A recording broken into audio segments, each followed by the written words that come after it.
Praise the lord. మన ప్రభువును మన రక్షకుడైన యేసుక్రీస్తు వారి పరిశుద్ధమైన ప్రేమ కలిగిన నామంలో మీ అందరికీ మా హృదయపూర్వక వందనములు. ఈరోజు దేవుని వాక్యము, యోబునకు పూర్వము కలిగిన దానికంటే రెండంతలు అధికముగా యెహోవా అతనికి దయచేసెను. యోబు గ్రంథము 42వ అధ్యాయము 10వ వచనం. The lord restored his fortunes and gave him twice all much as he had before. Job chapter 42 verse 10. ఈ రోజుకు గాను దేవాతి దేవుడు మనకు అనుగ్రహించిన వాక్య భాగమును బట్టి ధ్యానించుకుందాము. ప్రభునందు ప్రియమైన సహోదరి సహోదరులారా, మనము పోగొట్టుకున్న ప్రతి వాటిని దేవుడు మనకు తిరిగి ఇవ్వగలడు. అది కూడాను సాధారణంగా కాదు, రెండింతలుగా దానిని ఆశీర్వదించి దేవుడు మనకు అనుగ్రహిస్తాడు. ఈరోజు ఈ మాటలు వింటున్న నీవు నీ హృదయములో నీ ఆనందము కోల్పోయిన స్థితిలో ఉండొచ్చు, కృంగిపోయిన స్థితిలో ఉండొచ్చు, ఉద్యోగము పోయిన వ్యక్తిగా, బిజినెస్లో లాస్ అయిన వ్యక్తిగా నీవు ఉండి ఉండొచ్చు. ఏవైతే నీవు పూర్వము ఉండి కోల్పోయి ఈరోజు దీన స్థితిలో ఉన్నావో దేవుడు వాటన్నిటినీ నీకు రెండంతలుగా చేసి ఇవ్వబోతున్నాడు. యోబు భక్తుడు తనకున్నది అంతా కోల్పోయిన వ్యక్తిగా ఉన్నాడు. యోబు ఎంతో సంపన్నుడిగా అంతకు మునుపు ఉండేవాడు, ఎంతో ఆరోగ్యంగా ఉండేవాడు, కుటుంబంతో కలిసి సంతోషముగా జీవిస్తుండేవాడు. కానీ సమస్తమును కోల్పోయిన యోబు దుఃఖ స్థితిలో ఉన్నాడు. హృదయములో నెమ్మది లేదు, శాంతి సమాధానము లేదు, బాధ, నిరుత్సాహము, వేదనతో యోబు జీవిస్తుంటే యోబును దగ్గరుండి చూస్తున్న వారంతా అతని పని అయిపోయిందని అనుకుంటుంటే దేవుడు యోబు జీవితంలో అద్భుతము చేశాడండి. అతను కోల్పోయిన సమస్తమును అతనికి ఇచ్చాడు. యోబు ఒక్కింత కోల్పోతే దేవుడు రెండింతలు ఇచ్చాడు. ఈరోజు నిన్ను చూసి అనేకులు బహుశా అనుకుంటుండొచ్చు, నీ పని అయిపోయిందని, నీవిక మారవని, నీవిక పైకి ఎదగలేవని, నీవిక కోలుకోవని, నీ కుటుంబం మారదని, నీ బ్రతుకు మారదని. కానీ దేవుడు చెప్తున్నాడు, నిన్ను కూడా యోబు వలె రెండింతలుగా ఆశీర్వదిస్తాడు అని. నీవు ఏవైతే ఈరోజు కోల్పోయి దుఃఖ స్థితిలో ఉన్నావో, నీ శత్రువులు, నీ విరోధులు ఏ విషయంలో అయితే నిన్ను పడేశారో, అపవాది నిన్ను ఏ విషయంలో ఎదగనివ్వకుండా అడ్డుపడ్డాడో వాటన్నిటిలో దేవుడు రెండంతలుగా నిన్ను ఆశీర్వదించబోతున్నాడు. నీ శత్రువుల ఆశలను, నీ విరోధుల ఆలోచనలను అన్నింటినీ భంగపరచబోతున్నాడు. అయితే ప్రియమైన సహోదరి సహోదరులారా, యోబుకు ఆ యొక్క క్షేమస్థితి మరలా రావడానికి కారణం మనం చూస్తే వాక్యములో ఇలా వ్రాయబడి ఉన్నది. యోబు తన స్నేహితుల నిమిత్తము ప్రార్థన చేసినప్పుడు యెహోవా అతనికి క్షేమస్థితిని మరలా దయచేశాడు అని. ఒక గొప్ప స్థితిలో ఉన్న యోబు ఉన్న పాటున సర్వము కోల్పోగా, ఏ దిక్కులేని అనాథగా అతను ఉంటుండగా ఏ ఒక్కరు అతన్ని చేరదీయడానికి రాలేదండి.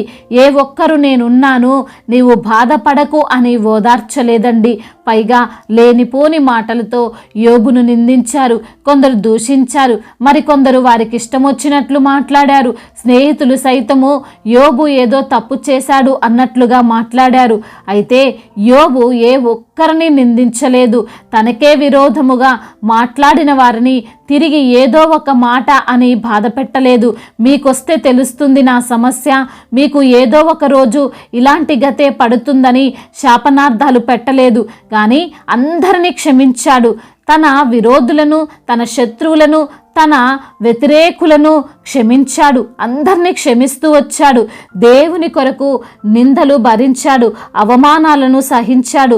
ఆయన నా నమ్మకమైన దేవుడు, ఆయన ఎప్పుడూ నా విషయంలో అన్యాయము చెయ్యడు అని దేవునిపైనే ఆధారపడ్డాడు. తనకు విరోధముగా మాట్లాడిన తన యొక్క స్నేహితులను దేవుడు శిక్షించకుండా వారి కొరకు ప్రార్థించాడు. అప్పుడు యోబు తాను పోగొట్టుకున్నది సమస్తమును రెండింతలుగా పొందుకున్నాడు.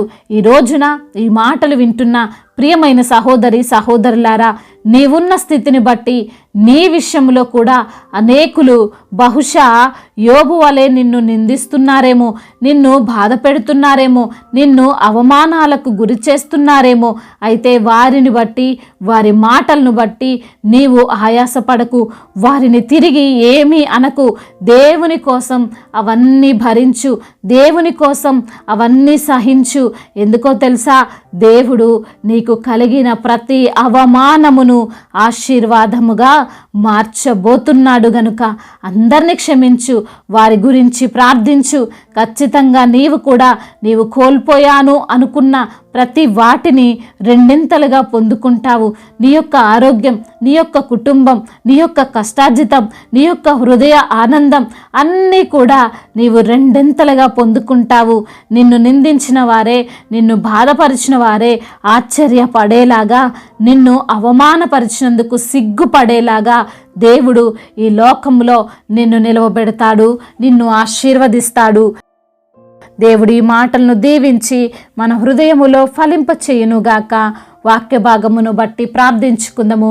ప్రతి ఒక్కరు కూడా ప్రార్థనలో ఏకీభవించగలరు. ప్రార్థన. ప్రేమగల తండ్రి, మమ్మల్ని సృష్టించిన సృష్టికర్త, మీ యొక్క ఘనమైన నామమును బట్టి మీకు కోట్లాది కోట్ల స్తుతులు స్తోత్రములు చెల్లిస్తున్నాం ప్రభువా.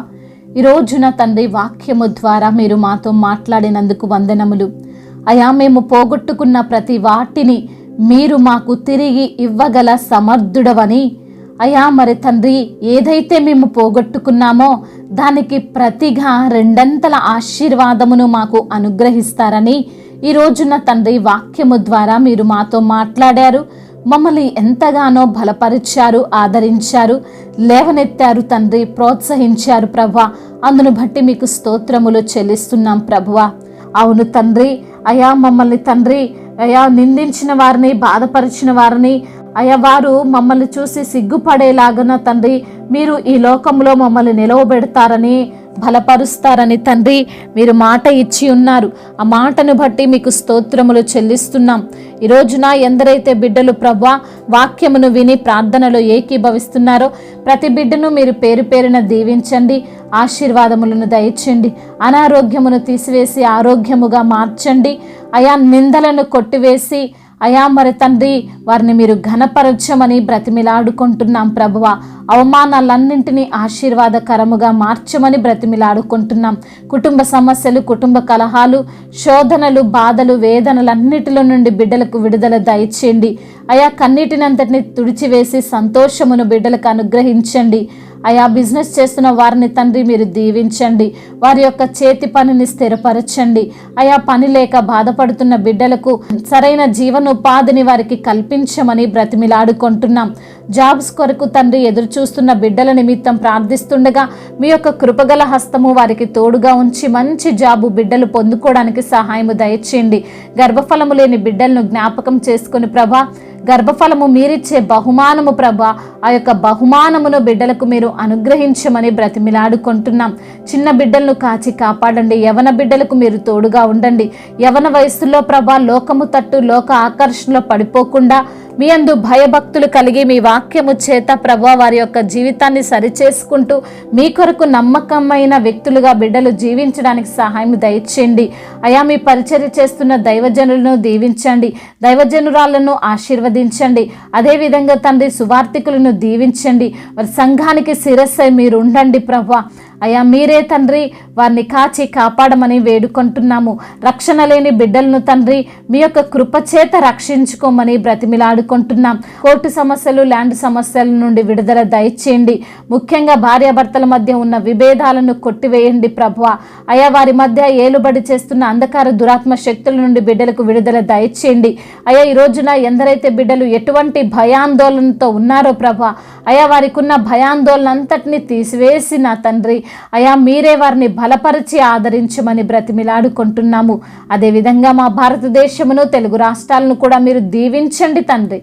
అయా మరి ఇతర రాష్ట్రాల్లో ఉంటున్న ప్రతి బిడ్డకు మీరు తోడై ఉండండి. ఇతర దేశాల్లో ఉంటున్న ప్రతి బిడ్డకు మీరు తోడై ఉండండి. వారు చేస్తున్నటువంటి చేతుల కష్టార్జితమును దీవించండి. మీ యొక్క నామానికి మహిమకరంగా వారిని నిలవబెట్టండి. అయా ఇంకా ప్రభా, ఎందరైతే బిడ్డలు ఎటువంటి శోధనలో ఉన్నారో, సమస్యలతో ఉన్నారో, విరిగి నలిగిన హృదయముతో అయా మీకు మొరపెడుచున్నారో, వారి యొక్క మొరను మీరు ఆలకించమని, సమస్త మహిమ ఘనత ప్రభావాలు మీరు మాత్రమే పొందుకోమని ఆరోపిస్తూ, నజరేయుడైన యేసుక్రీస్తు వారి పరిశుద్ధమైన పూజింపదగిన నామంలో ఈ ప్రార్థనను అడిగి వేడుకొని పొందుకొని ఉన్నాము మా ప్రియ పరలోకపు తండ్రి.